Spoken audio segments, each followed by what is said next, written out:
when you look at this gap from Denny to Austin Dillon, probably a car length and a half, you've got about that much in front. Typically, as you enter a corner, you close on a car because they're braking before you are. Watch what Austin Dillon does driving away here. Yeah, Austin's leaving him. Denny's probably just giving up the fact he thinks he's third. Austin drives away, clips at 22, and right now, Denny says, oh my goodness, I have this clear path to victory. I can see the checkered flag. I have all the momentum in the world, and it's my race to win. It was, other than the fact that he kind of slid up the racetrack, Austin Dillon coming down the racetrack. Let's take a look at this from the 3's in-car. Same situation. Really, this is just that last corner. Ton of speed there. He almost doesn't get to the 22 car because he's not making it to the bottom of the racetrack. Yeah, this one's worth watching a couple times over because you see he goes down in there and he goes square up to the 22 car. And you see just before he makes contact, he's drifting up the track and the center of his nose just barely catches that right tail light. And if he doesn't get there, he's way up the track, probably losing a ton of spots, but he barely got there and just got the 22's bumper. And he checks up here, and really, if you look at it, we'll play at real speed from here. Contact with the 11 as 11's coming up, and he was driving down the hill, ends up going to victory lane. This gap here, this gap's larger than the gap that we had to Denny. It's quite 2 car lengths back, but one of those situations, he closes a bunch on him. Yeah, no doubt. You can see it again right there. You want to go back just a little bit.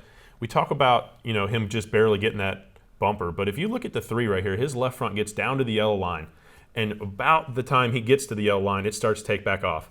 And all of a sudden, he's got this big gap. He's got this gap down here, and his car is going off in this direction right here.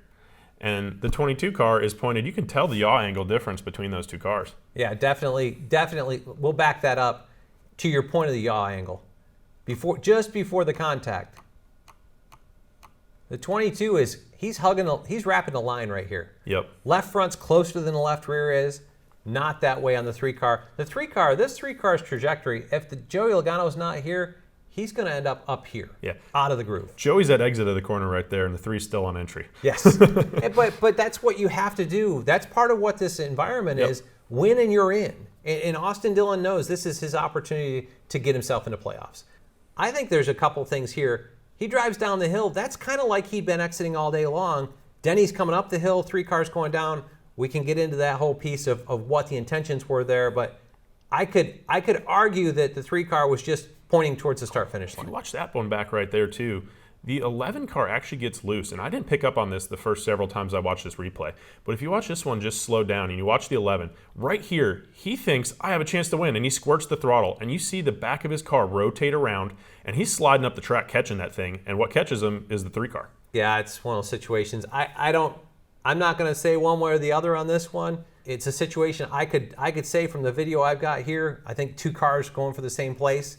Let's listen to the in-car audio, because there's some things in the audio between the 3 car and Denny Hamlin's team afterwards. Let's listen to those.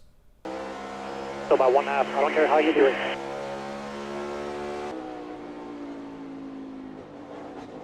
Keep coming down. Run him down. Right here. Come on.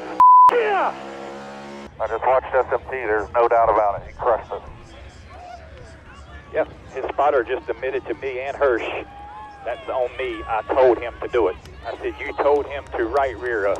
He said, 100% we had to win. Well, the audio, that's going to be something NASCAR is going to have to dig into.